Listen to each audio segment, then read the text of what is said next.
presentation of the evening. Night one is almost complete. Tonight, Titus Rutherford will be presenting an honors thesis. An honors thesis includes the development, presentation, and defense of a 16 to 20 page paper. The paper must cite a minimum of 20 sources and include those sources on an annotated bibliography. Additionally, the honors thesis must draw from 2 or more disciplines within the humanities or math sciences. When Titus has finished presenting his paper, he will defend the paper, answering questions first from our panel of board members, faculty, and students. After the panel has finished their questioning, time allowing, in our 15-minute max, I will open up questioning to the rest of the audience. At this time, I would like to bring up Titus and his mentor, Mr. Artie Machen. Artie will pray for Titus, and then he will begin Immigration Reform and the Border Wall, the Danger of Open Borders. Would you pray with me? Heavenly Father, I think we can all see tonight how blessed we are to be just a part of this school, and even more to be a part of these students' lives. They're such a blessing, and Titus has just been a blessing to me just to get to know him through this process.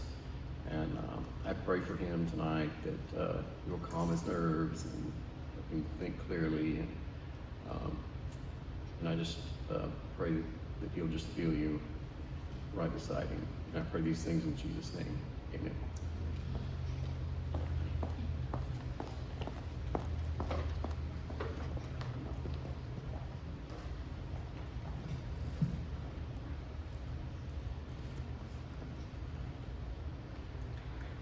His trade name is Alexis. He specializes in a form of human smuggling in urban areas along the border. He is unlike any other human smuggler along the border.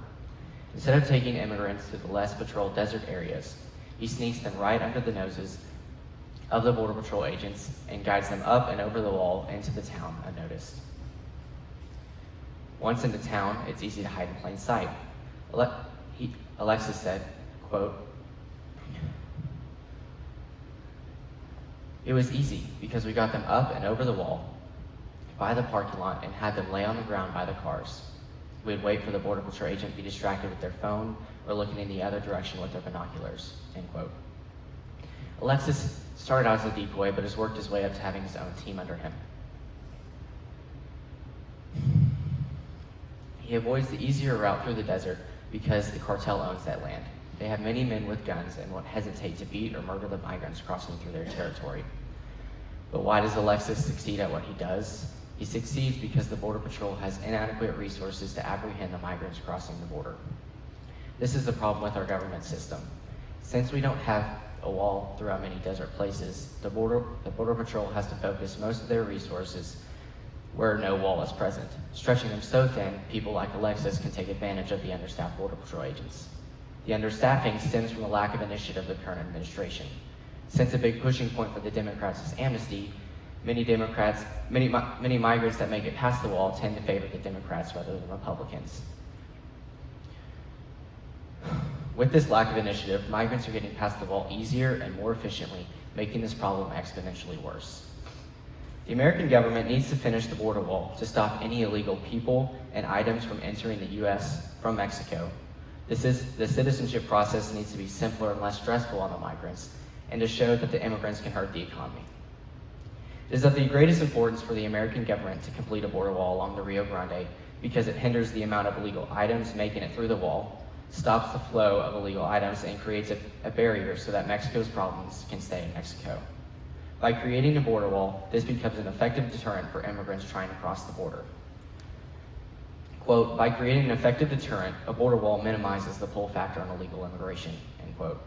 Not only can the wall deter immigrants, it'll also deter smugglers.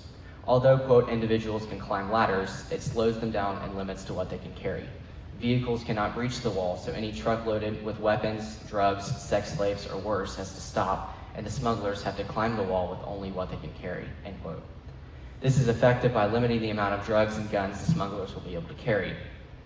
The wall would hinder the drug and gun runners being able to make it to their stash houses, thus inflicting a critical blow to the suppliers' checkbooks and to their clients.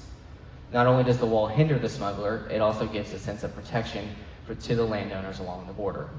This protection is what landowners are fighting for along the border. Allison Anderson, who owns a 20-acre ranch along the border, was terrified for her kids' safety. Quote, "I've had several close encounters with men either acting aggressively towards me or would actually rush out at me out of the brush. It got to a point where I was not sleeping anymore, and it was affecting me dramatically on a mental level, where I was terrified to leave the house or to do anything because I was worried for my kids' safety," end quote. Mrs. Anderson has 3 kids, 5, 3, and 1. Her husband, who is a Border Patrol agent, took the job to protect others from what she experienced. Just, quote, "within the last 8 months or so, it's gotten bad here since the presidential administration has changed," end quote. Many people do not know what landowners along the border face every day. They have to know that there could be a possibility for immigrants to hide on their property and possibly break in and enter their homes. Brent Smith, a frustrated landowner and rancher along the border, blamed the current presidential administration for the lack of control over the border. He noted that, quote, "if it's a stolen vehicle that goes through your property, their vehicle insurance isn't going to pay, and ours won't either.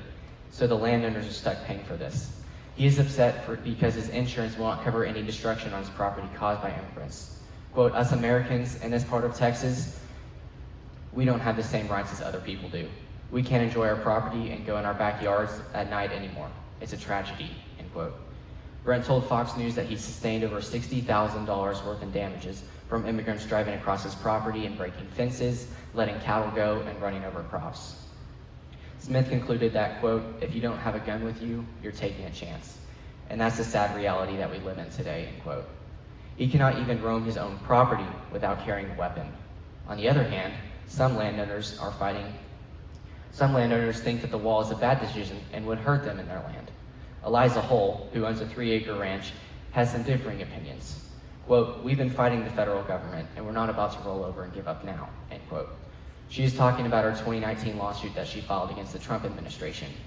She exclaimed, quote, "but what kind of governor is that, to take people's homes and businesses away and farms and ranches away from them?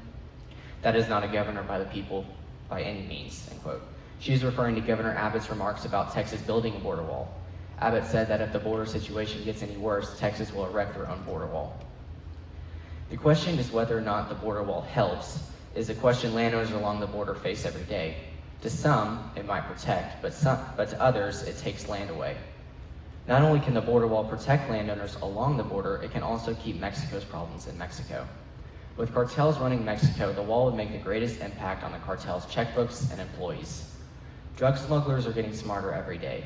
They find many ways to sneak drugs out of tires, dashboards, and many other nooks and crannies in the vehicle. This makes the Border Patrol work so much harder than they should. Fentanyl is a very addictive and potent drug that has made its way onto the market recently. According to the DEA, 2.2 milligrams is considered a lethal dose to an adult human. 2.2 milligrams is equivalent to a very small feather. Jake Ellinger, brother of Sam Ellinger, who's the Indianapolis Colts quarterback, was found unresponsive May 6, 2021. He was 20. He died from an accidental overdose, a Xanax pill that was laced with deadly amounts of fentanyl. His family claimed that, quote, "the spread of counterfeit pills is an ongoing and significant issue through our country, particularly in schools, colleges, and universities," end quote. This tragic and accidental death could have been stopped if we've had some sort of protection for residents of the U.S. Mexico is the world-leading provider of fentanyl.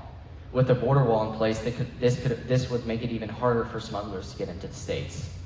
Over the past 3 years, there's been a 4,000% increase in seizures in fentanyl. Quote, "in 2018, the Border Patrol in the El Paso sector found just 1 pound of fentanyl outside ports of entry. In 2019, 2. In 2020, 9.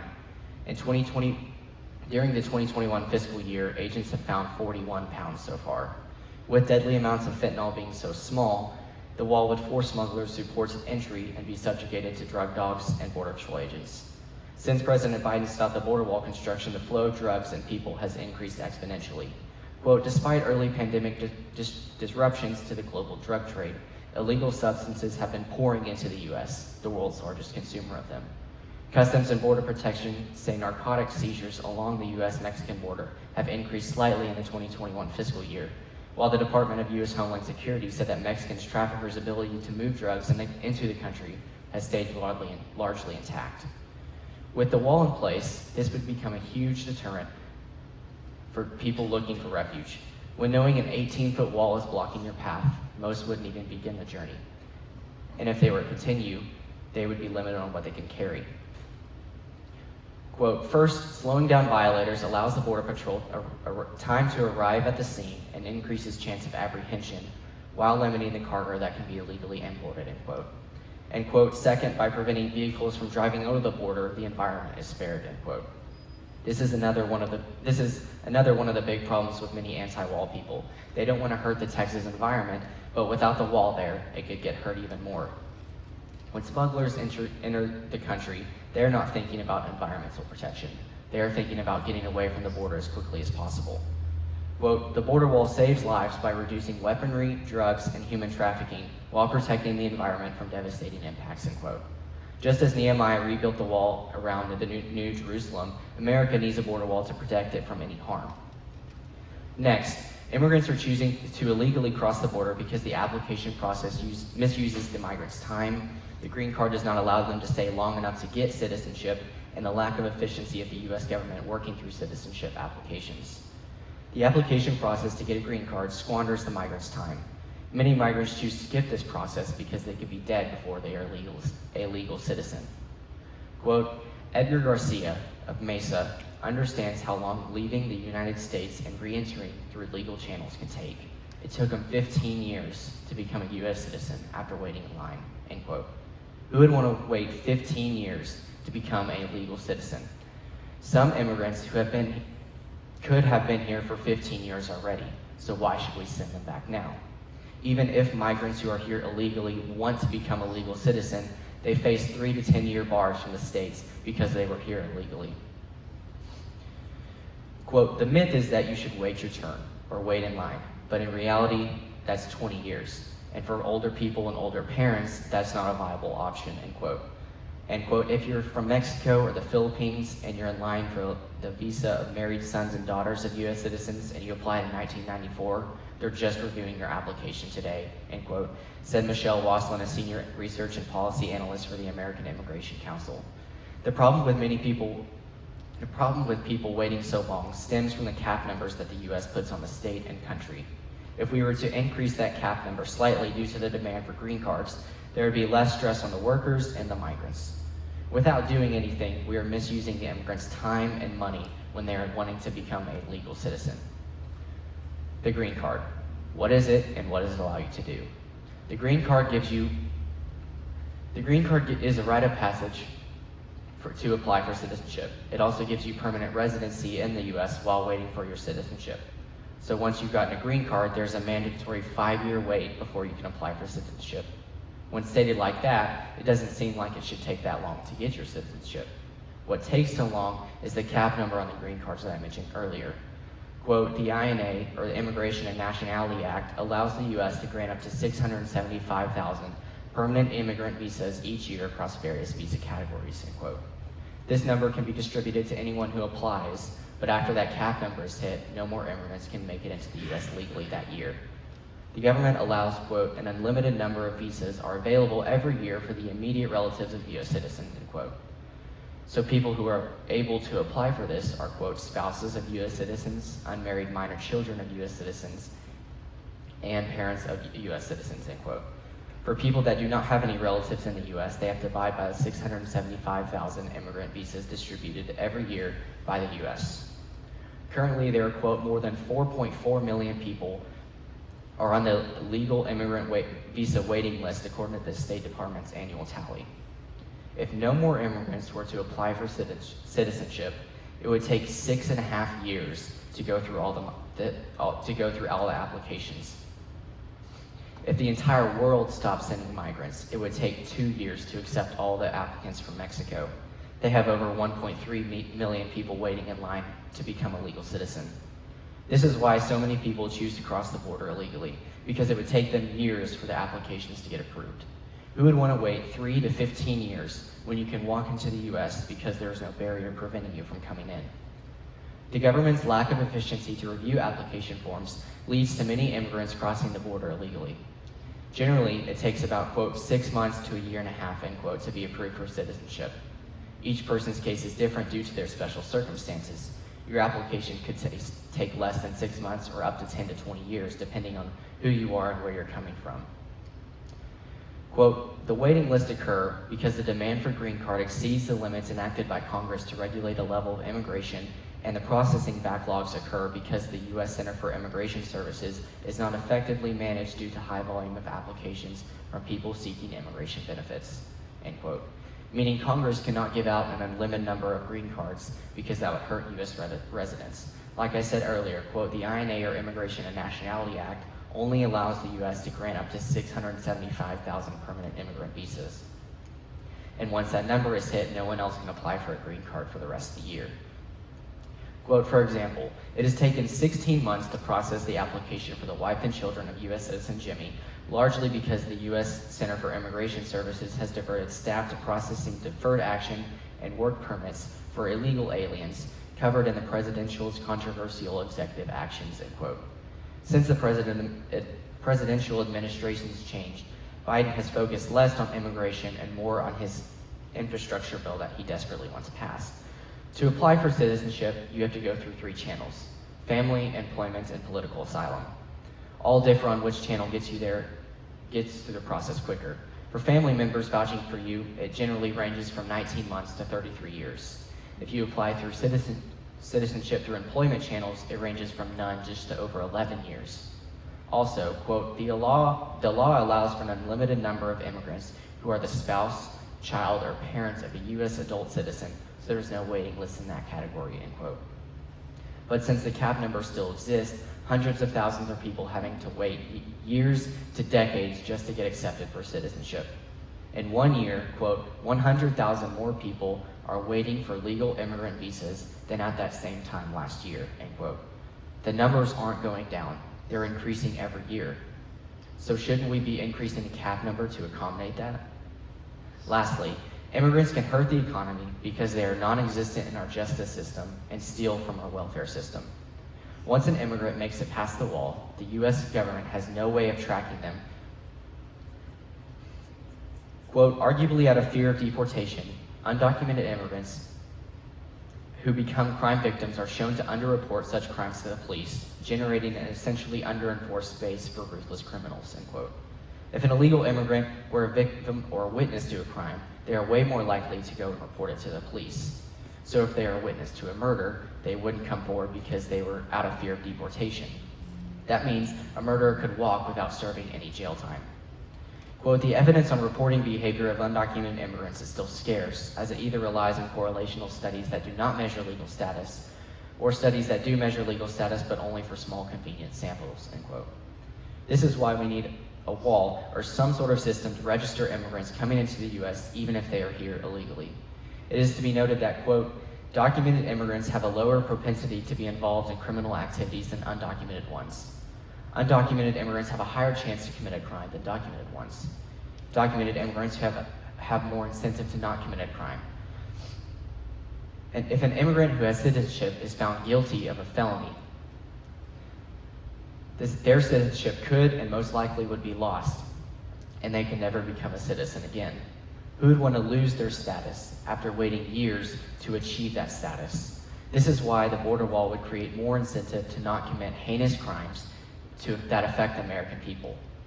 Not only can we create more incentive to not carry out a crime, we need to make a counter incentive to not give undocumented immigrants certain welfare benefits. Immigrants choose to cross the border illegally because the U.S. offers them aspects of welfare. Quote, of non-citizens in the Census Bureau data, roughly half are in the country illegally, end quote. With legal and illegal citizens bidding for our welfare, our taxpayer dollars are being thrown down the drain. There are about 10 to 12 million illegal immigrants in the country right now. If we were all just to give them $100, that is 1 billion taxpayer dollars being thrown down the drain. Why should we want to spend our hard-earned money on someone who isn't even supposed to be in the country? That just seems ridiculous. It is like you buying a new car or home and giving it to someone you don't even know. Again, we are inviting immigrants to come with our handouts of cash. Patrick McHugh, writer for the Center of Immigration Studies, said that, quote, by using education levels and likely future income to determine the probability of welfare use among new green card applicants, and denying permanent residency to those who utilize such programs would almost certainly reduce welfare among future permanent residents, end quote. This means if we could have some sort of screening for people wanting welfare, we could be able to determine if they were more or less likely to need it, end quote.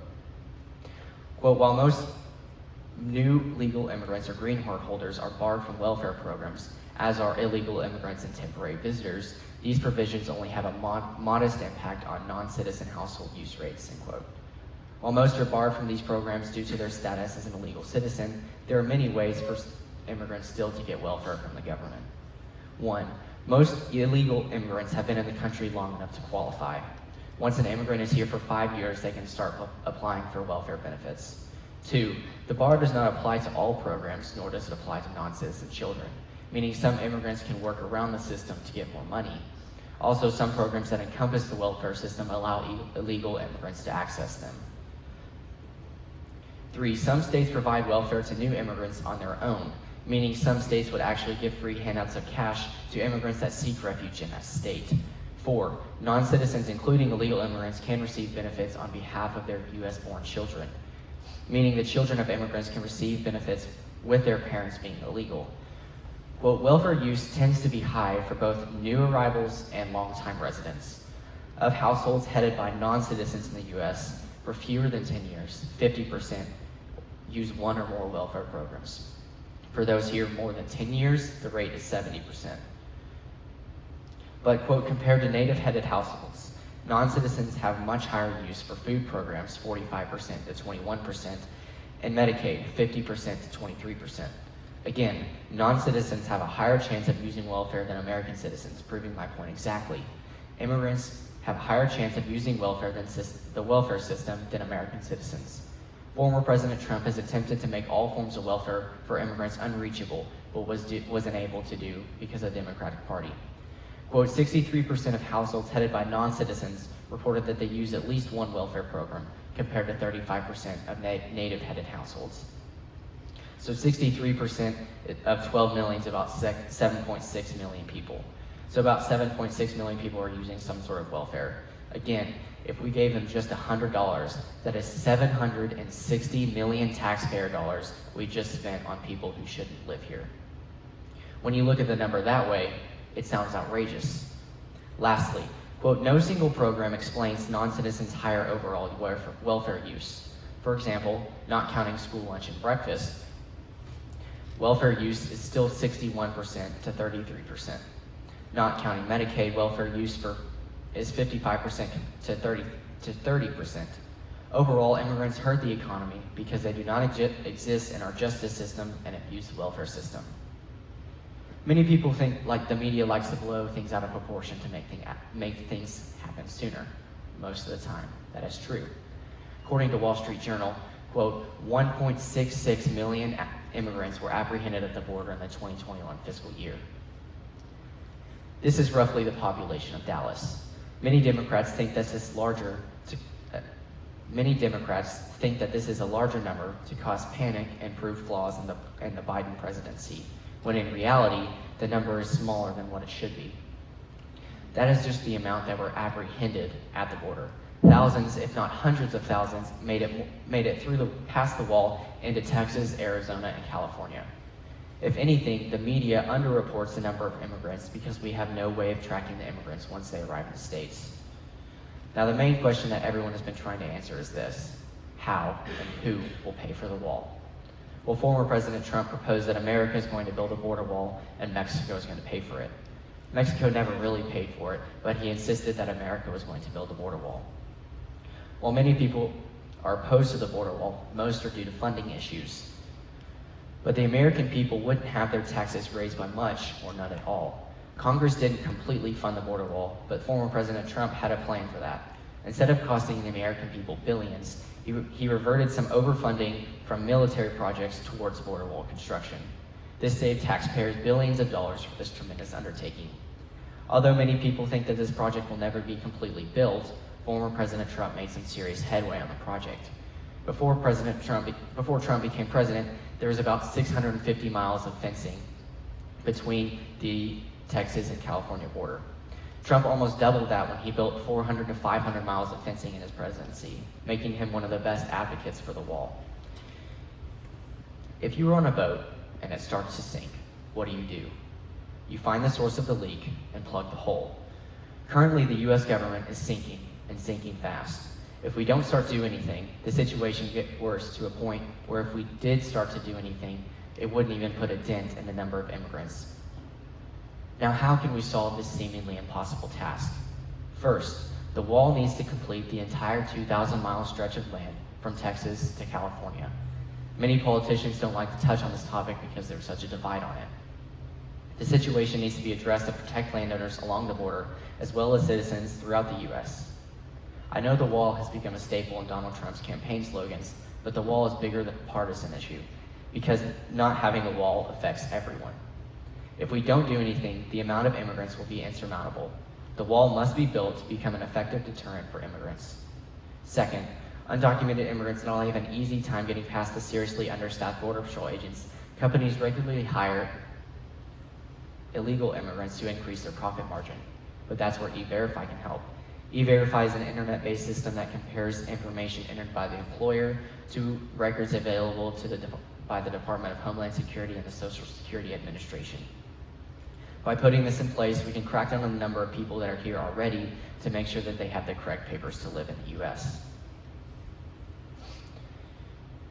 Once the flow of people coming in through the border wall is slowed down, we can start to correct many flaws in the system that are currently in place. The first flaw is the number of Border Patrol agents that are employed. The entire stretch of the U.S.-Mexican border is roughly 2,000 miles long. There are about 19 to 20,000 Border Patrol agents employed, which means for every one Border Patrol agent, they have to manage about 530 feet of rough terrain. That is if every Border Patrol agent was there at all times. That is just unrealistic. More Border Patrol agents need to be hired to protect the safety of America. The base salary for a Border Patrol agent is about $66,000. If we add an additional 1,000 to 2,000 agents, that would cost anywhere from $6.6 to $13.2 million. This would alleviate the stress and pressure on the agents currently. Third, we need to address the fact that the Border Patrol holding facilities are understaffed and overcrowded. Since there are so many people waiting in line to become citizens, the facilities are overrun and understaffed. We need to expand the holding facilities to accommodate the increase in people, thus eliminating overcrowding altogether. And lastly, churches throughout Texas can raise money to meet the basic needs for immigrants making their way into the U.S. Now, I know most of this sounds improbable, if not impossible, but let's take a step back to see what we can do tomorrow to help this problem. We can use our ability to vote to make a difference in Texas and the country. If voters use their votes to cast for officials coming into office, as well as educating people on what I'm proposing, we can actually help the country with this matter. First, the wall needs to be built to hinder the amount of illegal items, people, and weapons coming into the U.S., thus making an effective deterrent for immigrants. Second, the citizenship process needs to be made more efficient and less tedious for immigrants to have legal asylum here. Since the system is so long and tedious, many choose to bypass the system and live in the U.S. as illegal. Third, the welfare and justice system needs to be amended to correct flaws that migrants work around to live in the U.S. More work needs to be put into finding and addressing the fact that more and more immigrants make it past the wall every day, as well as measures taken to do efficient but thorough background checks to make sure that people who are applying for welfare actually need the money. To conclude, action needs to happen sooner. Action needs to happen to stop this problem. As I said earlier, if the U.S. was a sinking ship, we would be sinking fast. We need to fix the problems that we currently face to prevent the entire ship from going under. Thank you.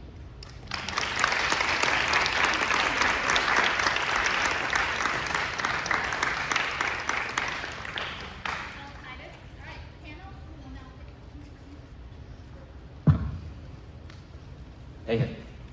What does Mexico do to counter this? I don't understand where you're at. What do you mean? Explain. From your paper, it makes it seem like America does all the heavy lifting. Does Mexico do anything, or do they just don't want? From my research, I saw that generally Mexico hasn't really taken that step forward to help. We have mostly sent people to help the Mexican authorities to try to get people to stop coming across the border, but I mean, they haven't really been able to help as much as they should be able to. Probably because I've heard a lot about education. I was thinking about, here in your paper, just Texas and how does Texas, you may have not come across this in your research, but how does Texas approach this immigration, the idea of educating these immigrants? Are we doing that? How does the Texas public school system handle it? Do you have any idea? I do not. I did not come across that in my research.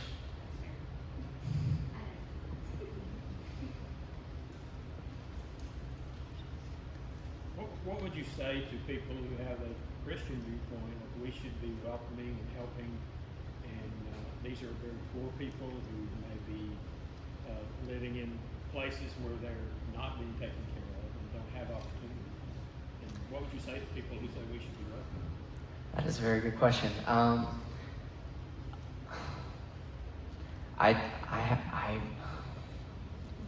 That is a good question. I falter on that because in some ways I see, yes, we should be completely reaching out to these people and helping them and all that, but we also have to look at on the other side that if we are helping them, we are using our taxpayer dollars to help them when our taxpayer dollars could be using to help American citizens rather than immigrants making their way into the U.S. I know that kind of seems mean, but I mean, it's a hard question.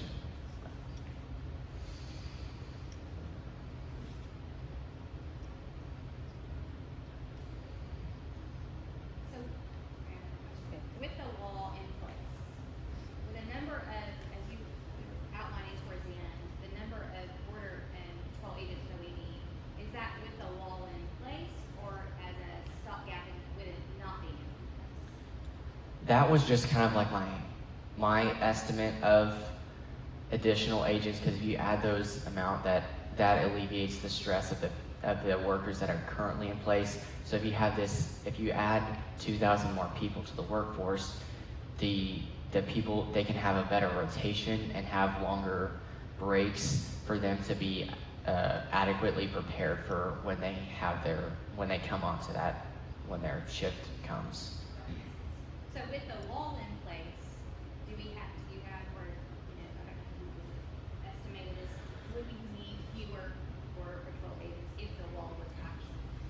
I would assume yes, because the wall that is currently there, we do have like security cameras and all sorts of things hindering people getting over. Most of the immigrants make it through parts where there is no wall or where the wall has been broken because it's so old. So yes, we would need less Border Patrol agents if that wall completed that entire 2,000-mile stretch. Yes, Good job, Titus. thank you. So question, so you said that the United States is the world's largest consumer of illegal drugs. So what source did you get that from? I have it decided. I didn't know if you cited it in your paper, just summary.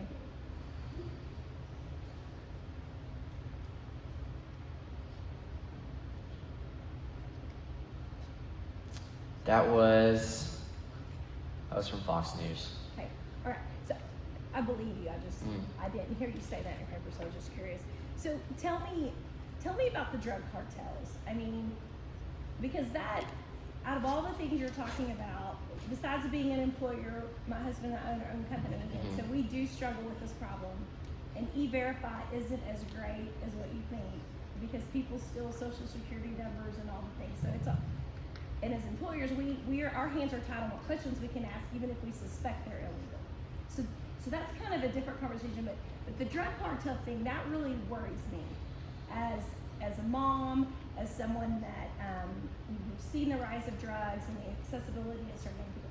So what role do these drug cartels have in terms of the manipulation that happens at the wall or at the borders? How are they exploiting that even more to get their drugs across?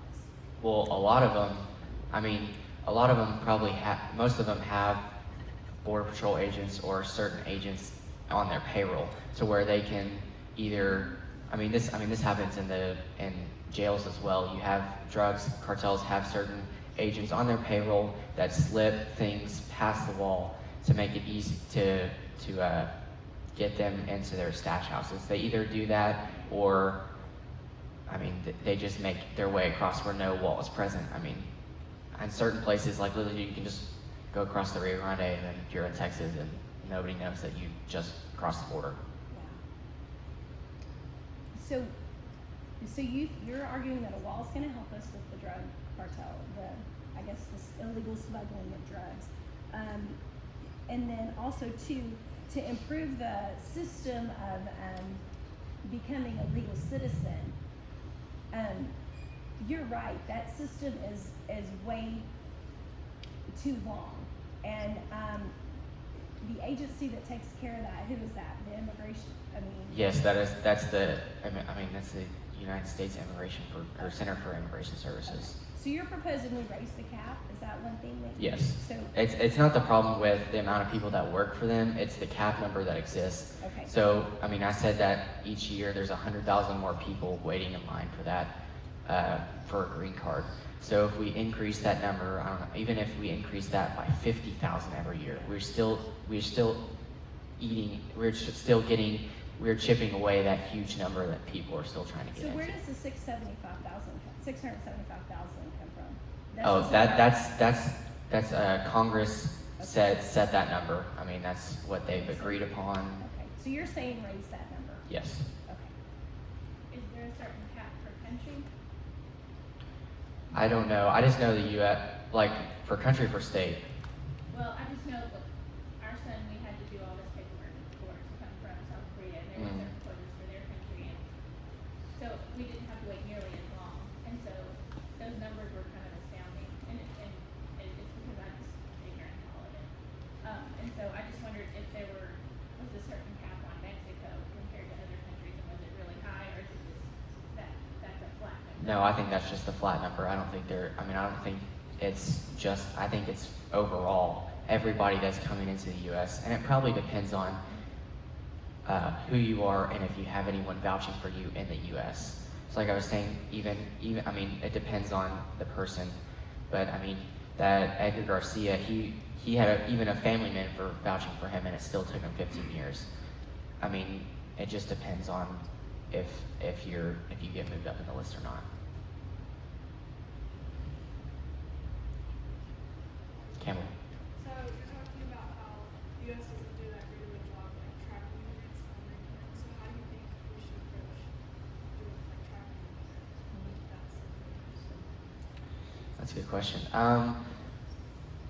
I don't have a answer for that. If the wall was in place, it would hinder the immigrants making their way across the border. But I just think more Border Patrol agents need to be hired to stop the immigrants making their way into the U.S.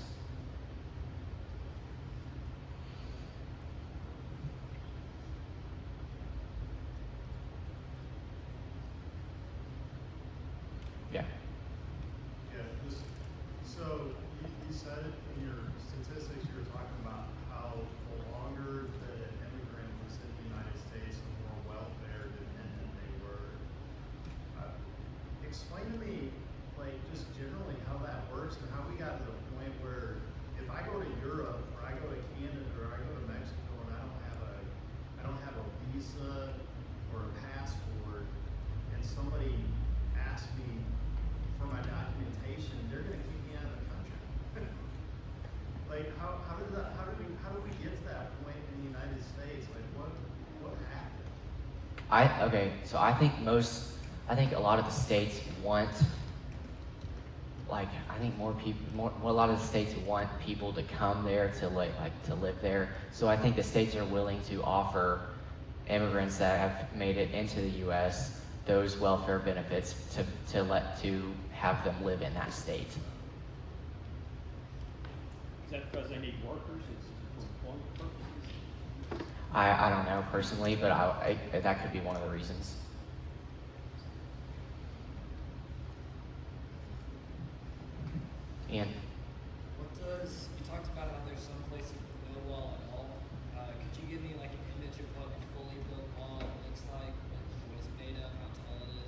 Well, it's 18 feet, and it's from what the pictures I've seen, it's these, I mean, they're kind of in sections. It's these huge steel beams with about this much of space between each beam.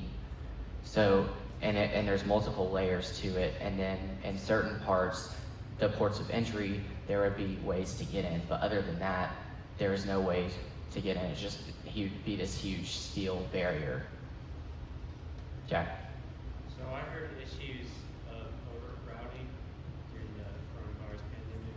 And I'm sure that's not something that would go away even if COVID goes away because of the increase of flow of immigrants. So I was wondering, besides funds that go to actually sponsor all border patrols, how much money, maybe not a number, but how important do you think it would be to invest in containment facilities and places for both illegal and legal immigrants to stay in, so we can treat them well during their time there? I think that's one of the highest things on the list is to people that are wanting legal asylum here, we should treat them as potential U.S. citizens. So we should give them the resources that they would be able to survive until they were able to become a legal citizen. Thomas. There are many people who've lived in our country for decades and have been contributing to our economy all that time through different sources, but they just don't have proper legal documentation for their citizenship. And for a lot of them, the answer that our government currently gives them is that they have to go back to their home country to then become a naturalized citizen. And upon that point, they can re-enter the United States. But for a lot of them, there's no home back in the country that they came from because they've been living in the U.S. for decades on end. So would you say that there should be a more streamlined system to naturalize the citizens who are already in the U.S. who want to be naturalized, or should we continue with the current system? No, I think we should look into people that have been here for a surplus of 5+ years. At that point, they've already been here so long. There's no point in deporting them. That's just going to use our taxpayer money for something that doesn't need to happen. I think there should be some sort of process to naturalize them and get them to have the legal papers to live here. But I think that's what we should do.